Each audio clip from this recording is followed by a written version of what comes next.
Bien, chicos, buenas noches. ¿Me escuchan bien, chicos? Sí, doctora. ahora sí. Bien, vamos a continuar con enfermedad celíaca, chicos. Les voy a compartir la pantalla.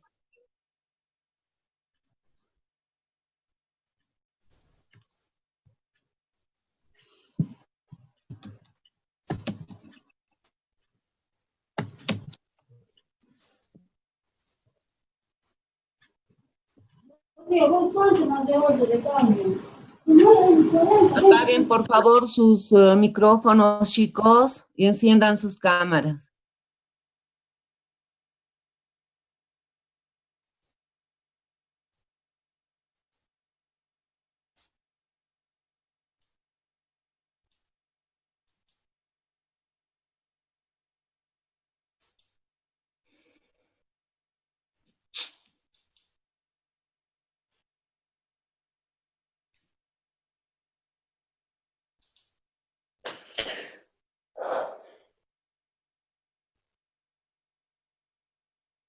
Bien, hemos quedado aquí, chicos.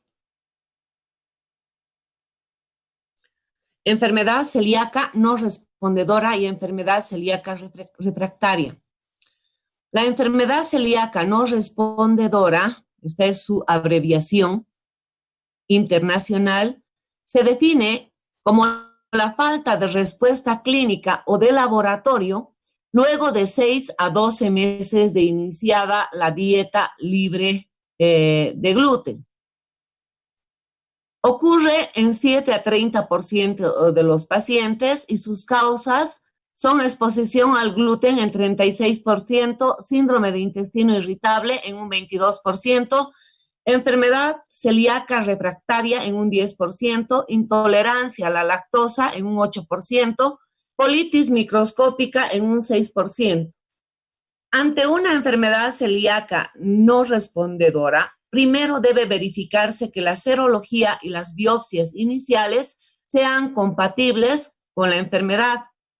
En caso de enfermedad celíaca no respondedora, con adherencia adecuada, debe considerarse la repetición de las biopsias de duodeno y la realización de biopsias seriadas de colon para descartar otras patologías, como ser, por ejemplo, una colitis microscópica, que es 50 a 72 veces más frecuente en celíacos.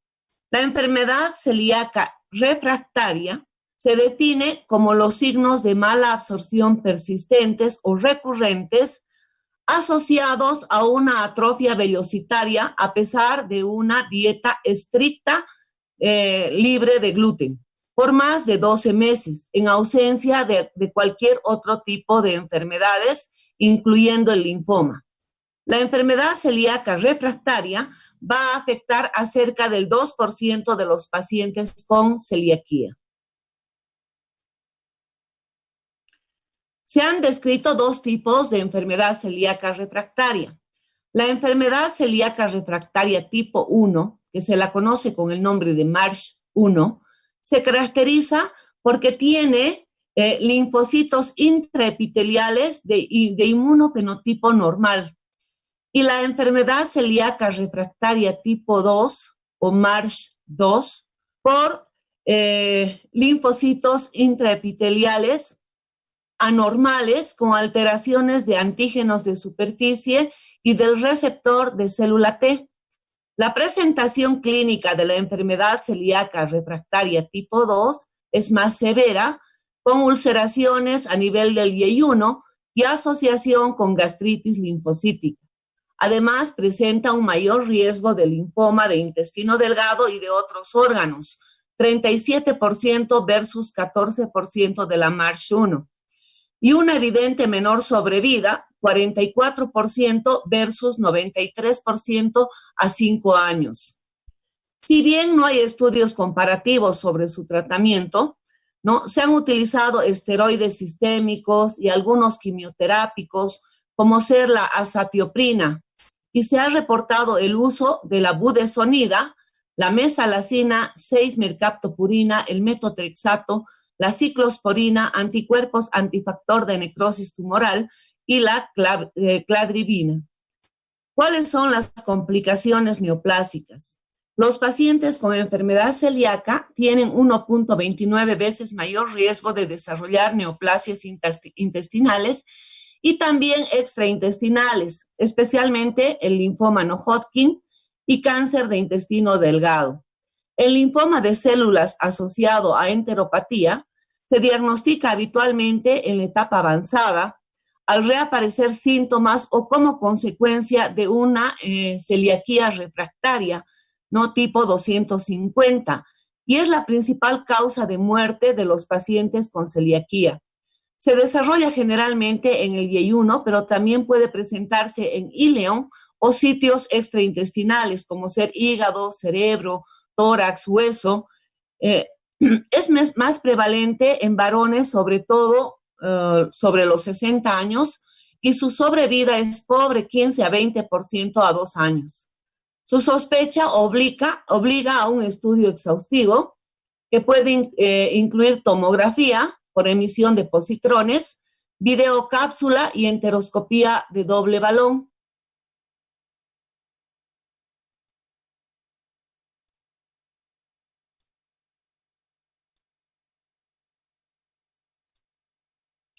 Bien, ¿alguna pregunta, chicos?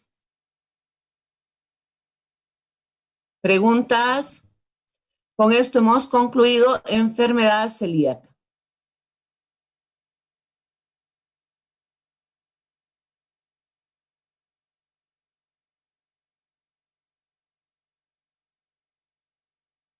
Bien, vamos a seguir con síndrome de mala absorción.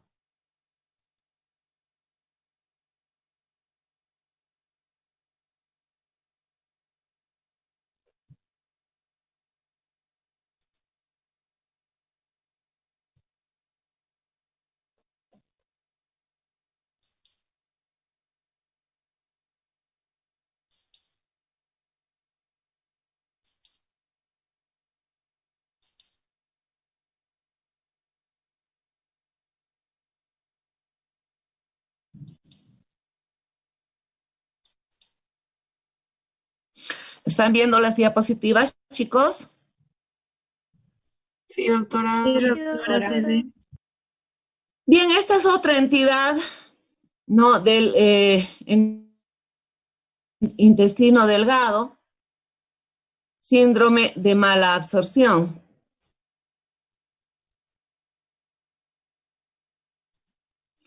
Bien, definimos como un fracaso del tracto gastrointestinal para poder absorber macronutrientes como ser, por ejemplo, hidratos de carbono, proteínas y grasas.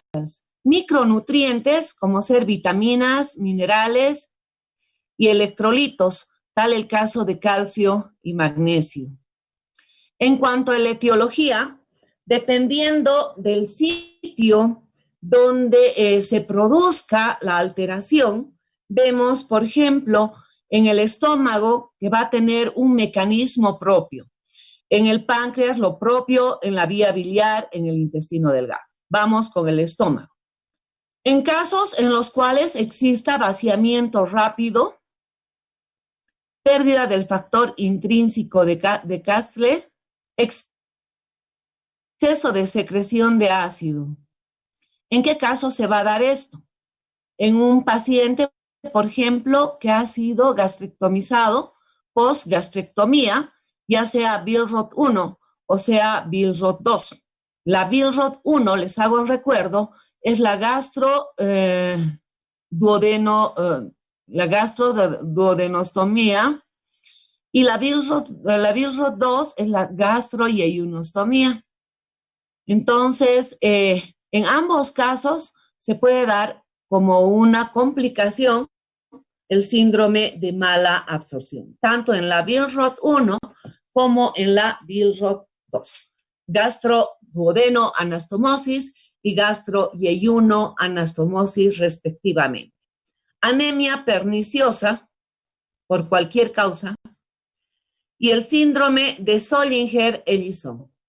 El síndrome de Sollinger-Ellison es una gastropatía endocrino o una endocrinopatía que determina un tumor a nivel intestinal que produce gran cantidad de secreción de ácido clorhídrico. A nivel del páncreas, secreción inadecuada de enzimas y de bicarbonato, la fibrosis quística del páncreas y una pancreatitis crónica.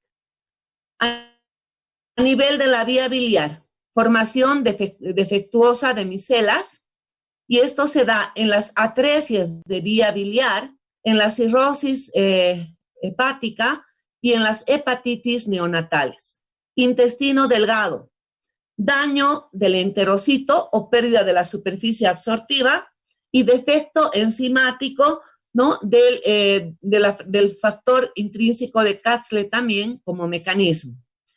Ejemplo, enfermedad celíaca, yardiosis, resección de intestino delgado y otras parasitosis que cursen también con síndrome de mala absorción.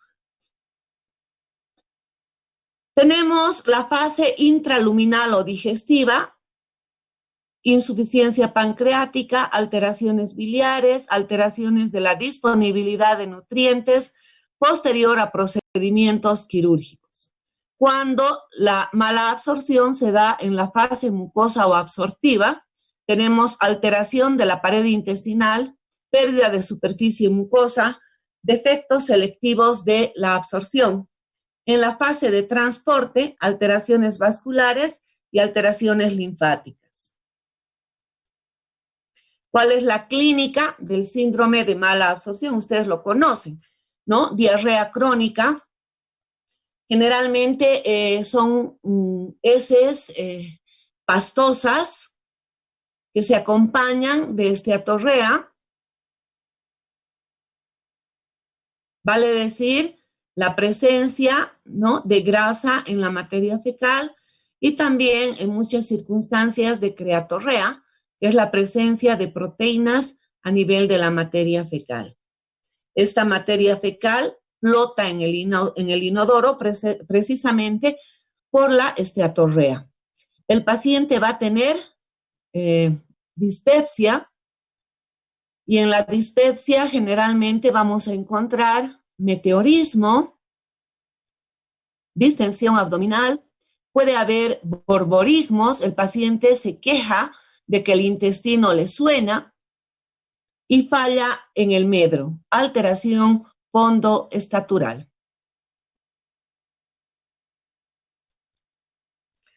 Otros síntomas que puede tener nuestro paciente es pérdida de peso, astenia, adinamia, que se traduce en debilidad,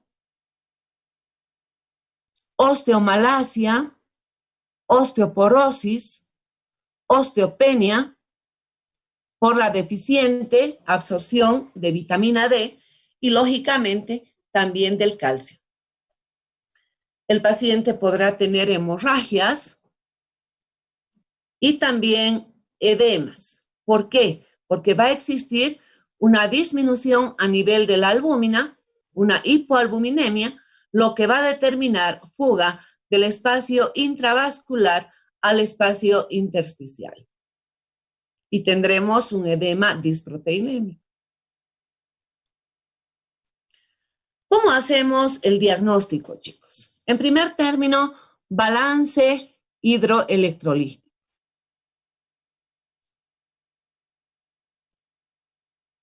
Tiempo de protrombina, tiempo de tromboplastina, alteración a nivel de las transaminasas,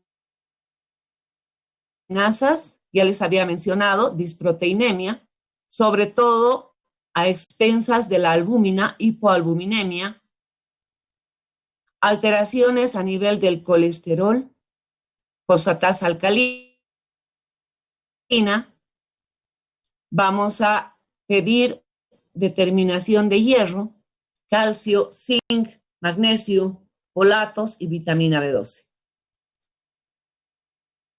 Tenemos un estudio que es determinar la brecha osmótica fecal. En estos pacientes la brecha osmótica estará elevada y se realiza una fórmula: osmolaridad fecal medida menos osmolaridad fecal calculada. Sodio más potasio en heces por 2. 290 miliosmoles por kilo está considerada la osmolaridad fecal esperada menos la osmolaridad fecal calculada. También se puede pedir exámenes de absorción y digestión de grasas. Por ejemplo, la determinación de grasa en heces con el método cuantitativo de Van Kammer, evaluación cualitativa del Sudán 3 y el esteatocrito ácido.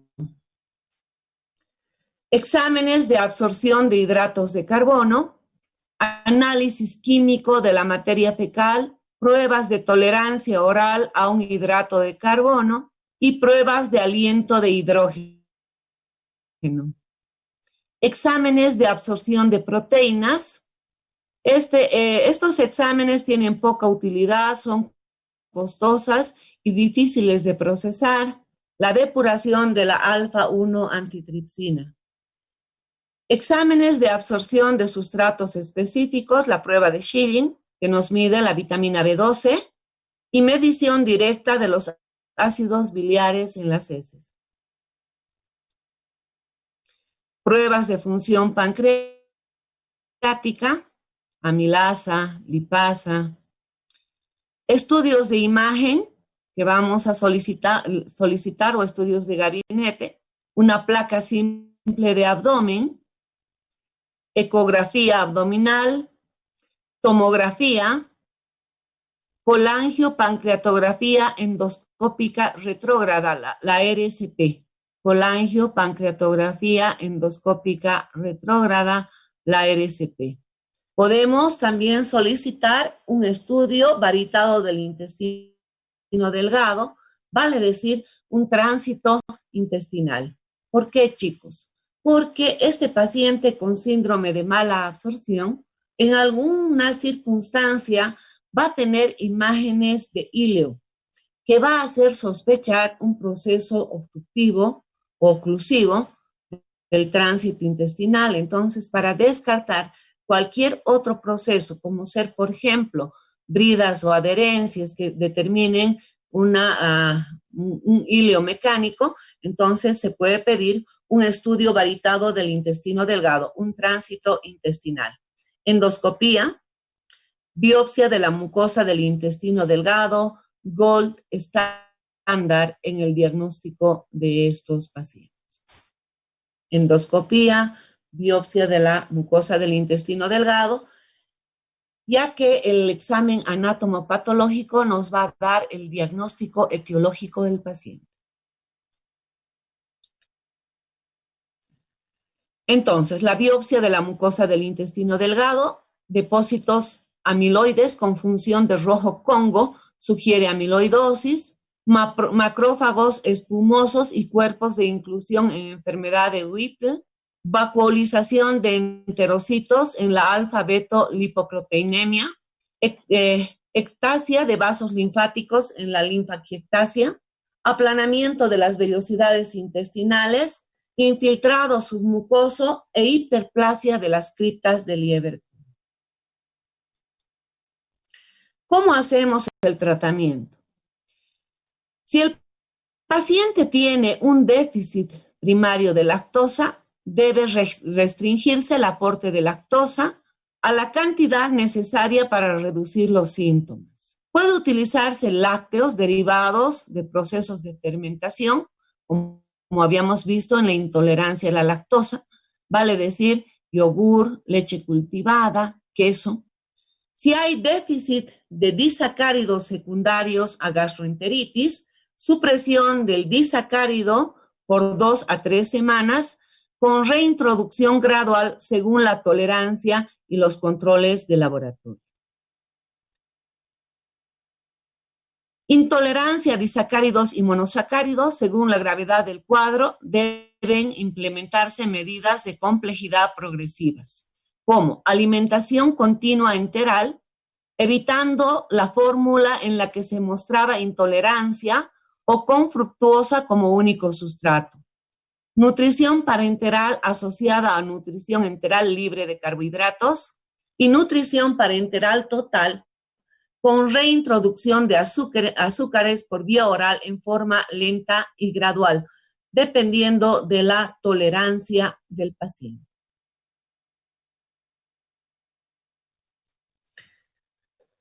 Bien, ¿cuáles son las complicaciones del síndrome de mala absorción? Muchas. Tenemos a nivel del ojo un signo que nos orienta a un síndrome de mala absorción, que son las conjuntivas pálidas. ¿Por qué? Porque si el paciente tiene una desnutrición crónica, va a determinar con el paso del tiempo que los glóbulos rojos vayan disminuyendo. Formación de cálculos a nivel de la vesícula biliar o también formación de cálculos que hayan migrado a nivel de la vía biliar. Cálculos renales, fíjense en la diapositiva, o formación también de cálculos ureterales, determinando cólicos renales en estos pacientes. Y lo que habíamos mencionado, la deficiente absorción de vitamina D y de calcio pueden determinar en los pacientes, sobre todo del sexo femenino, chicos. ¿Por qué? Porque hay factores coadyuvantes, por ejemplo, el embarazo, ¿no es cierto? Entonces, podrá tener nuestro paciente desde una osteopenia, dependiendo del grado del síndrome de mala absorción, a una osteoporosis o una osteomalacia. Y si vamos a hablar todavía de las complicaciones de la osteoporosis, tendremos que ver, por ejemplo, las fracturas espontáneas, etcétera, ¿no es cierto? Las fracturas multifragmentarias y, bueno, y otras complicaciones más. ¿Alguna pregunta, chicos?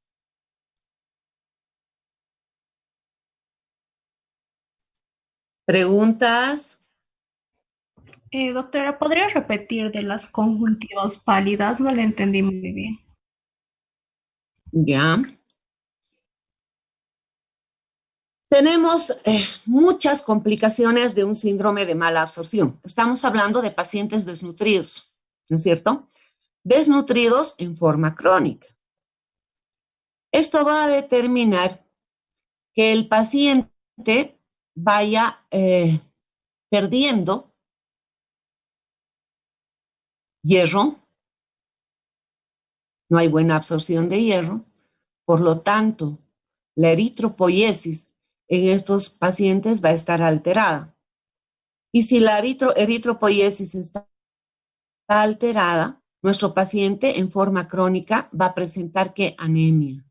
¿Y cómo objetivizamos la anemia?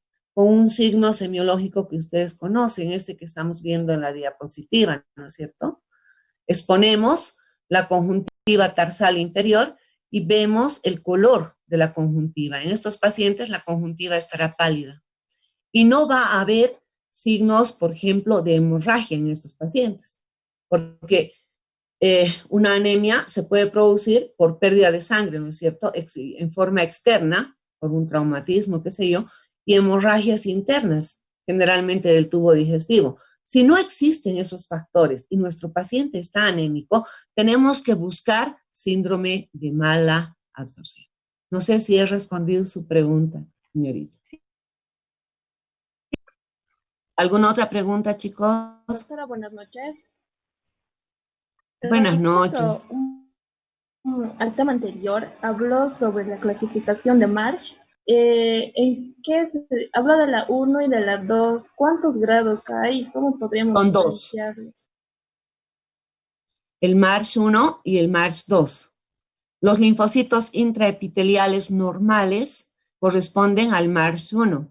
En cambio, cuando existe alteración a nivel de los linfocitos intraepiteliales, es el MARCH2, que va a determinar síntomas más severos, ¿no?, en la celiaquía.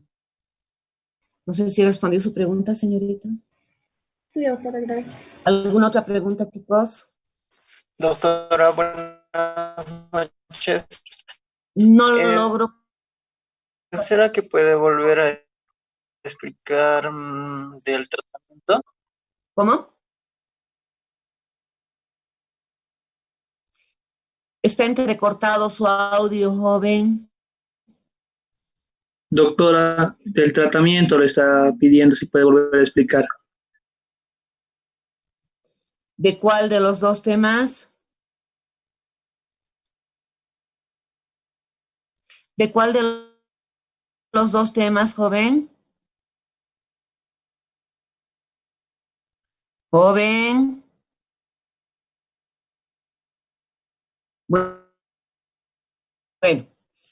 supongo que es del síndrome de mala absorción. Tenemos que identificar, ¿no?, la alteración exactamente más o menos dónde se ha producido, ¿no? Tenemos, por ejemplo, si ha habido intolerancia a disacáridos o monosacáridos, dependiendo de la complejidad de la signo-sintomatología, vamos a tener estos tres parámetros. Si es leve, alimentación continua enteral. O sea, la alimentación continua enteral es colocando una sonda de alimentación enteral a través de la nariz o de la boca, evitando la fórmula a la que se mostraba intolerancia o con fructuosa como único sustrato.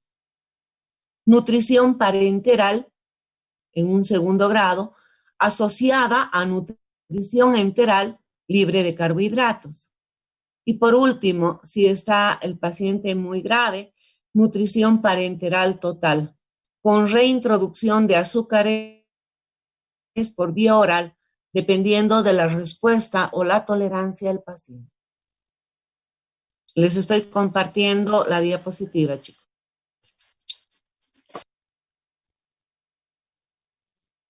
¿Alguna otra pregunta, chicos?